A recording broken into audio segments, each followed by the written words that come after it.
درې قسمه خلق داسې دي چې وایي دي ته الله رب العزت ګوري او الله رب العزت ورته خاندي.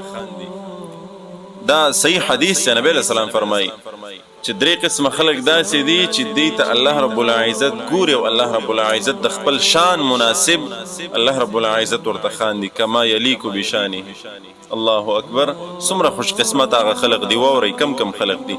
اول نمبر خوش قسمت هغه کس دی وایي دته چې الله رب العزت ګوري او خاندي ورته وایي. هغه کس دی چې د شپې نیمه شپه ده، ټوله دنیا اوده ده، هر سړی پروت دی په خپل خوب او په خپل بستر کې او دی راپاسي اودس وکړي.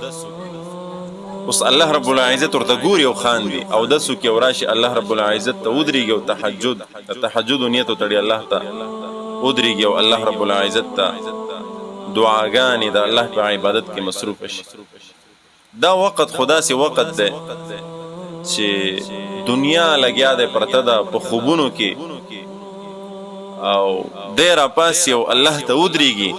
الله رب العزت د خپل شان مناسب خاندي او د خوشحالۍ اظهار دی کوي چې زما ټول بندگان ټوله دنیا اوده ده او دی ولاړ دی ماته.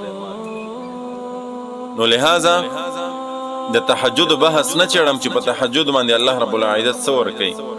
خدایا ساتي تهجد گزارو ته دا وایم چې کله تاسو ټوله دنیا ودی او تاسو الله رب العزت ته ودرېږئ نو الله رب العزت د خوشحالۍ اظهار تاسو نه داسې کوي چې الله رب العزت د خپل شان مناسب خاندي.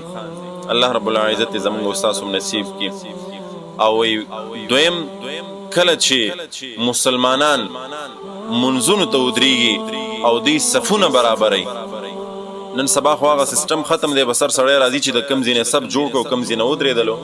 خو کله چې مسلمانان منځونو ته ودرېږي او په بهترینې طریقې سره صفونه برابرئ دغه وخت کې وایي الله رب العزت خاندي.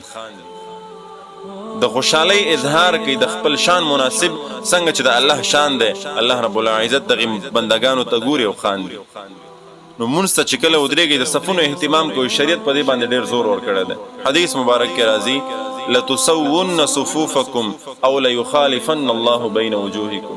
نبی علیہ السلام فرمایي چې یاد ساتئ په منځونو کې خپل صفونه چې دا نیغ ساتئ، سیده ساتئ، برابر ساتئ، اوږې د اوږو سره برابرې، خپې د خپو سره برابرې، قبله رخ سیده ودرېږئ. او کنه تاسو صفونه سیده نه ساتئ په منځ کې خپل صفونه برابر نه ساتئ نو دا یاد ساتئ. حدیث مبارک دی او لیخالفن الله بین وجوهکم وی الله رب العزت به ګوره ستاسو په زړونو کې اختلاف واچوي. او دریم وی کله چې مجاهدین د جهاد فی سبیل الله د پاره خپل صفونه برابرئ، خپل تیاری کوي، الله رب العزت په دغه وخت کې چې دی د خوشحالۍ اظهار کوي او خاندي. الله رب العزت ته په دغه درې وړه قسمه خلکو کې مونږ شامل کی او الله رب العزت ته مونږ ته خپل رضا نصیب کی. دا د الله شان دی. رسول الله صلی الله علیه وسلم په دې حدیث کې چې د خندا ذکر کړی دی نو دا یاد ساتئ دا خندا اصل کې رضا الهی ده. یعنی الله رب العزت